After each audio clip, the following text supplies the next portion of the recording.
आज की जो गाथा है, ये गाथा बहुत सारे पर्पस के लिए है। इससे बहुत सारी चीज़ें पूरी होती हैं।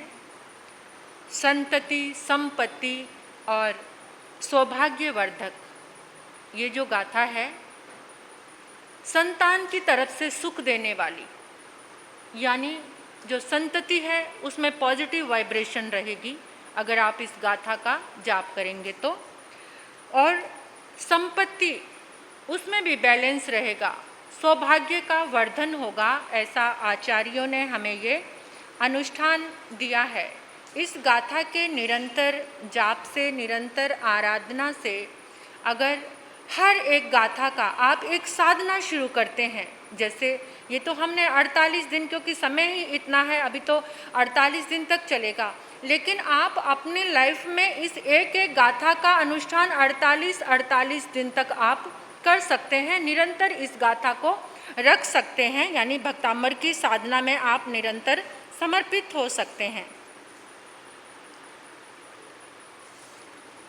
निरंतर 48 दिन तक इसका अनुष्ठान करने से आपके सौभाग्य का, हम सोचते हैं कि बहुत काम करने के बाद भी पुण्यहीन सा रहता है, मतलब पुण्य सबाया ही नहीं होता।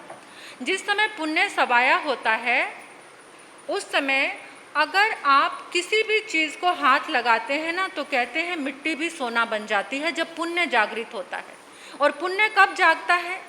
जो महापुण्यवान है। अनंत पुण्य किसका? तीर्थंकर भगवान के सामने किसी का भी पुण्य नहीं, वो अनंत पुण्यशाली हैं। अगर आप उनका जाप, उनकी आराधना करते हैं तो आप अनंत पुण्यवान बन जाते हैं। कितनी बार एक मुझे बात याद आ गई, एक युवक ने अपनी माँ से कहा कि माँ, दुख क्या होता है, मैं दुख देखना चाहता हूँ। माँ कहती, बेटा तू बहुत पुण्यवान है, जब से तेरा जन्म हुआ है इस घर में कभी दुख आया ही नहीं। कहते नहीं माँ, मैं ना एक बार देखना चाहता हूँ कि दुख क्या है। माँ ने कहा, लोग तो पुण्य की तमन्ना करते हैं, सुख की कामना करते हैं। कहते नहीं, सुख भोगते भोगते मैं इतना बोर हो चुका हूँ, इतना ज़्यादा सुख भोग लिया मैंने, थोड़ा सा तो दुख, कभी लोग कहते हैं मैं दुखी हूँ, मुझे पता ही नहीं दुख क्या होता है। माँ ने कहा, दुख देखना चाहता है ना, तो चल ऐसा कर, राज दरबार में पहुँच जा और राज सिंहासन पर राजा बैठे होंगे, जाकर सीधे जाना और उनका मुकुट उतार के फेंक देना, तो तेरी जिंदगी में फिर जो दुख आएगा ना, तो उस दुख को देख लेना। बेटे ने सोचा, ठीक है, देखना चाहता हूँ थोड़ा सा दुख क्या है। तो वो चल पड़ा। राज दरबार लगा हुआ था, वो सीधा एकदम धम धम करता आया और राजा के समक्ष पहुंचकर ना उसने प्रणाम किया ना कुछ किया, सीधा जाया और सीधा जाकर उसने हाथ राजा के मुकुट पर मारा। जैसे ही उसने राजा के मुकुट पर हाथ मारा तो उसने मुकुट पकड़ा और एक तरफ खलबली मच गई और राजा ने कड़कती हुई आवाज से कहा, पकड़ो इसे, इसे पकड़कर तहखाने में बंद कर दो, जेल में डाल दो इसे। इसकी इतनी मचाल, मंत्रीगण सारे हैरान हो गए। इतने में क्या देखते हैं कि जहां पर मुकुट फेंका था उस मुकुट से निकलकर एक सांप, मुकुट से सांप निकल पड़ा। सांप निकला तो सब देखकर हैरान हो गए, ये तो भगवान का एक फरिश्ता आ गया राजा को बचाने के लिए। और सबने क्या किया? जो उसको जेल में भेजना चाह रहे थे, उसे मारने के लिए सोच रहे थे, सबने उसे हाथों में उठा लिया।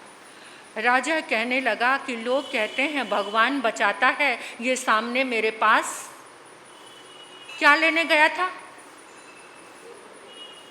अब तो उसका जो स्वागत किया, हीरे मोतियों के थाल से उसकी आरती उतारी और उसे बहुत सारे लोग साथ इकट्ठे होकर एक पालकी में बिठाकर उसकी माँ के घर पे, जहाँ वो रहता था, वहाँ छोड़ने के लिए आए। और माँ ने देखा तो माँ कहती, ये क्या?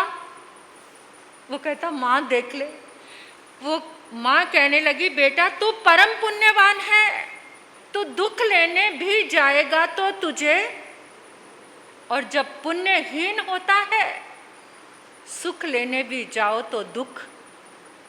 अब थोड़े दिन और निकले, वो लड़का कहने लगा, माँ मैंने दुख तो देखना ही है कि दुख क्या होता है, कुछ और रास्ता बताना माँ दुख देखने का। माँ कहती, शांत होकर बैठ जा, परम पुण्य करके आया है तू, तेरा जन्म हुआ है, इतना तूने दान दिया, इतना तूने धर्म पाला, इतनी तूने सेवा की, जीवों को अभय दान दिया, तूने इतनी तीर्थंकर भक्ति की होगी जिसके कारण तू परम पुण्यवान है। नहीं माँ, मुझे दुख तो देखना ही है। माँ ने कहा, चलो इससे बड़ा और काम बता देती हूँ तेरे को। राज दरबार में जाना, राजा के सिंहासन पर जहाँ जाएगा, राजा के सिंहासन को जोर से लात मारना, जैसे ही राजा गिरेगा फिर तू देख लेना तेरे जिंदगी में दुख के द्वार खुल जाएंगे। 2-4 महीने बीत गए थे, वो लड़का फिर वापस गया, राजा का दरबार लगा हुआ था और भागता भागता गया। आप देखा ना, तब उसने जाके जोर से राजा के सिंहासन को लात मारी। जैसे ही उसने लात मारी, सिंहासन पूरे जोर से, सिंहासन गिर गया, लुढ़क गया, राजा एक तरफ जाकर गिरा। सब कहने लगे, ये बदतमीज राजा के सिंहासन को पागल लगता है, पागल, पकड़ो इसे, पकड़ो। अभी वो उसको पकड़ने की कोशिश कर रहे थे, जहां राजा का सिंहासन था, राजा तो एक तरफ गिर गया, वो दीवार गिर गई। जहां पर सिंहासन लगा हुआ था वो दीवार, अब वो फिर क्या बन गया, फिर क्या बन गया, फिर से भगवान बन गया, फरिश्ता बन गया, देवदूत बन गया। कि राजा को इसको कौन सा ज्ञान है, ये फिर से राजा को बचाने के लिए आ गया। अगर ये दीवार गिर जाती तो राजा मर जाते। ऐसा पुण्य, कोई दुख लेने जाए। अब तो लोगों ने उसका जो सम्मान, हाथी सजाया, हाथी के ऊपर उसको बैठाया, नगरी में चक्कर लगाया, ये फरिश्ता है, इसको कोई ज्ञान है, ये बड़ा ज्ञानी महापुरुष है जिसने 2 बार आकर राजा को मौत के मुंह से बचा लिया, इसका सम्मान करो। अब वो हाथी के ओहदे पर बैठा हुआ, सोने चांदियों के थाल भरे हुए हैं, हीरे मोतियों के, आता है। माँ देखती है, माँ कहती, आज के बाद मत कहना मैं दुख देखूंगा, तू इतना पुण्य करके आया है, दुख देखना तेरी किस्मत में। इस सुख को और आगे बढ़ा, और तीर्थंकर भक्ति कर, अब उस परम सुख को प्राप्त कर, जिस सुख को पाने के बाद दुनिया में आना ही ना पड़े। तो ऐसा परम सुख देने वाली ये भक्तामर का अनुष्ठान है, भक्तामर की ये गाथा है। गुरनीत सिंह महाराज साहब आज दर्शन देने के लिए ऋषिनगर गए हैं, वहाँ पर किसी की तबीयत ठीक नहीं थी, तो उनका काम आज मैं कर रही हूँ। गाथा का जो अर्थ है, ज्ञानं यथा, यथा ज्ञान। यथा ज्ञान कौन सा होता है, जिस ज्ञान के बाद कुछ भी पाना शेष ना रहे, वो कौन सा ज्ञान, केवल ज्ञान। आचार्य मानतुम परमात्मा के हर एक रूप को निहार रहे हैं, हर एक, कभी उनके औदारिक शरीर को देखते हैं, कभी उनके ज्ञान को देखते हैं, कभी उनके चेहरे को देखते हैं, कभी उनकी आंखें, यानी तरह तरह के भाव उमड़ उमड़ कर आ रहे। ऐसा भक्ति में पागल हो गए हैं, भक्ति में पागल।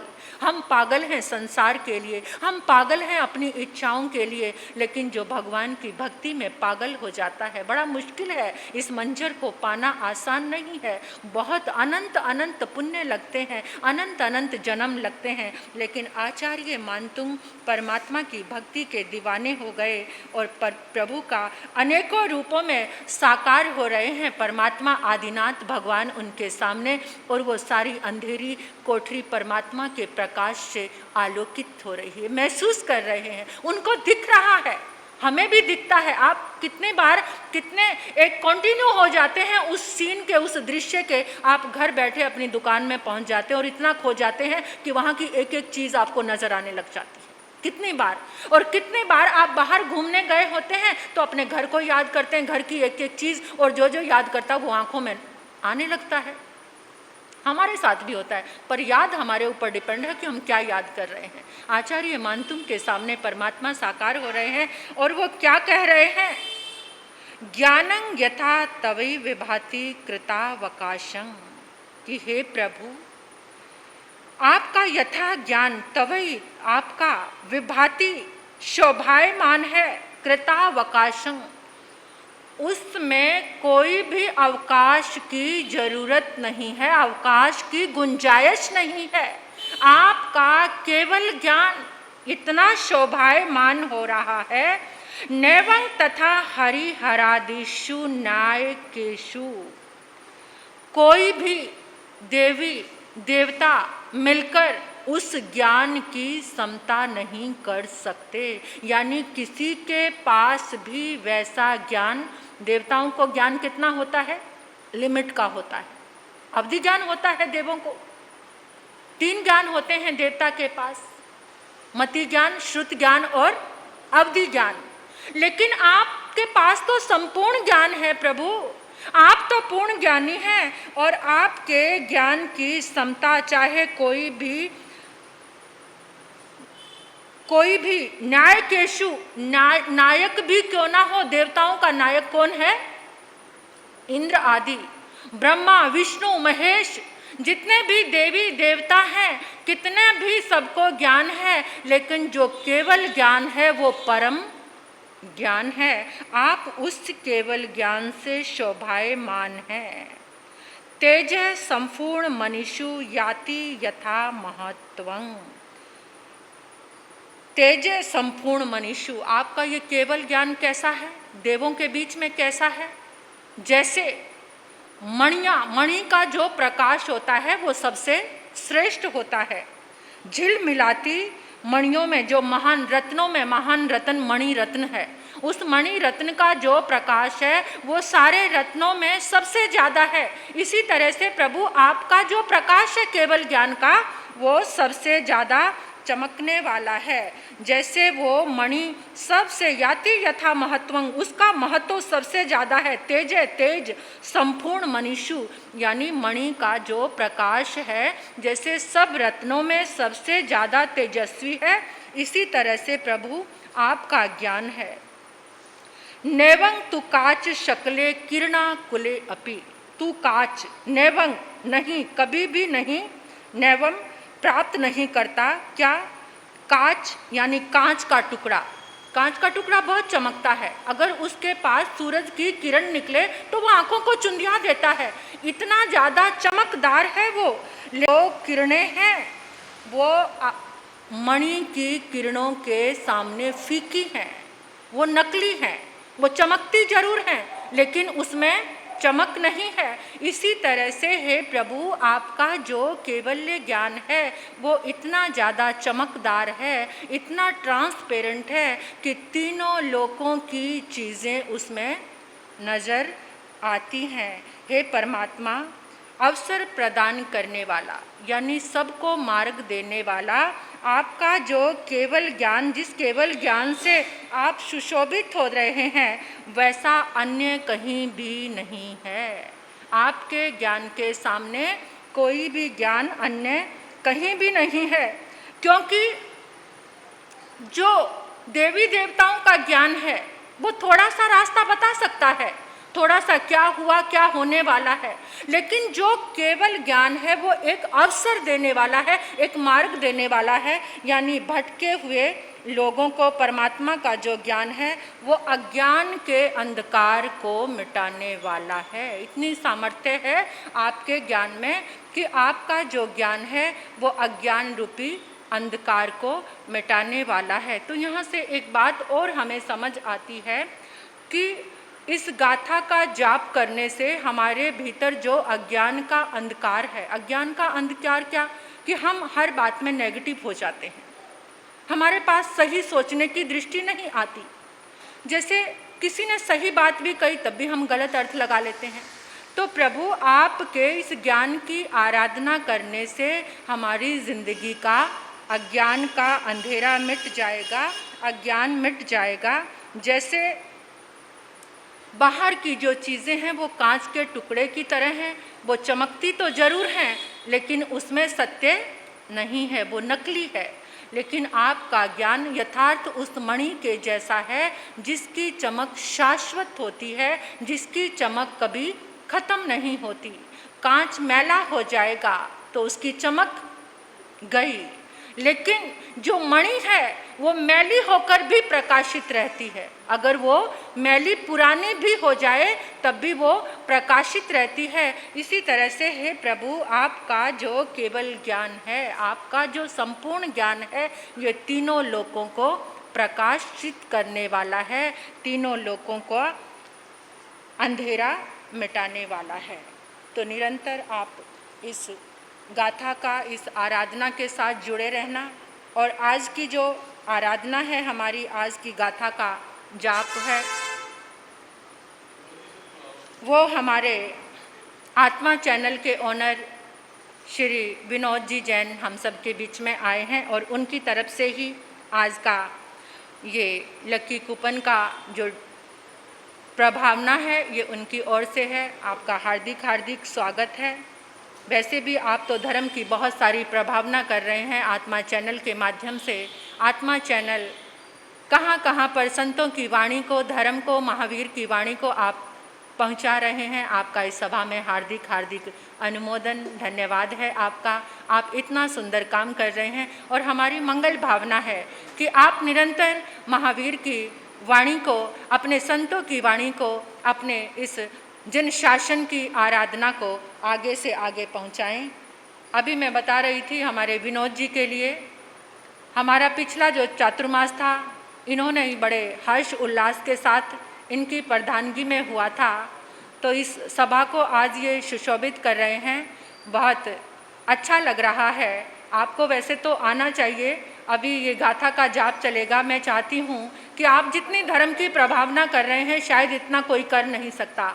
आत्मा चैनल के माध्यम से जो साधुओं की, संतों की और जैन धर्म का प्रचार प्रसार आप कर रहे हैं, ये बहुत आगे तक जाए ऐसी हमारी मंगल भावना है, मंगल कामना है। बड़े उदार हैं, बड़े सरल हृदय के हैं और बड़े कर्मठ भी हैं। दोनों चीज़ें मैंने संगम इनके जीवन में देखा है कि उदारता तो है ही, लेकिन अगर ये अपने बात पे आ जाएं तो संकल्प के इतने धनी हैं कि उसको करके दिखाते हैं। फिर चाहे कोई साथ में खड़ा है चाहे नहीं खड़ा है, ये अकेले ही शेर की तरह आगे निकल पड़ते हैं। तो ऐसे श्रावक का, ऐसे धर्मनिष्ठ भाई का बहुत बहुत धन्यवाद, बहुत बहुत मंगल कामनाएं। और आज हमारी छोटी साध्वी अरहती जी महाराज, छोटी साध्वी अरहती जी का आज जन्मदिन है, तो हम सभी मिलकर इनको जन्मदिन की बधाई देते हैं। आप सब भी इनको जन्म दिवस की बधाई दें। बार बार दिल ये गाए तुम जियो हजारों साल, ये मेरी है आरज़ू। Happy birthday to you, happy birthday to you, happy birthday Arhati ji Maharaj. आचार्य सम्राट पूज्य भगवान श्री आत्मा राम जी महाराज की, आचार्य सम्राट पूज्य श्री आनंद ऋषि जी महाराज साहब की, आचार्य सम्राट पूज्य श्री देवेंद्र मुनि जी महाराज साहब की, वर्तमान आचार्य सम्राट डॉक्टर श्री शिव मुनि जी महाराज साहब की, भोले बाबा श्री रतन मुनि जी महाराज साहब की, शरमन गुरुदेव श्री फूलचंद जी महाराज साहब की, महासती श्री पार्वती जी महाराज साहब की, परम विदुषी महासती श्री प्रवेश कुमारी जी महाराज साहब की, तपाचार्य तप चक्रेश्वरी उपरवर्ती गुरनी मैया श्री मोहन माला जी महाराज साहब की, संसार के सभी महापुरुषों की, जैन धर्म की। चकवटी मिहिड़ियो संति संति करे लोए पत्तो गे नृत्रंग श्री चितारी मंगलविंता मंगलम सिद्धा मंगलम साहु मंगलम केवली पनतो धम्मो मंगलम चेताई लघुत्तमा रियंता लघुत्तमा सिद्धा लघुत्तमा साहु लघुत्तमा केवली पनत्व धम्मो लघुत्तमा चेतारी शरणं पवज्जामि रन्ते शरणं पवज्जामि सिद्धे शरणं पवज्जामि साहु शरणं पवज्जामि केवली पनत्व धम्मो शरणं पवज्जामि। पहला शरणारी अंत का, दूजा सिद्ध भगवान, तीजा शरण धर्म का, चौथा सान्नी ग्रंथ। ये 4 शरणे दुख करने मंगल करने सुख करने जो शरणा नहीं जो भव प्राणी करे आचर उसका अजर मर।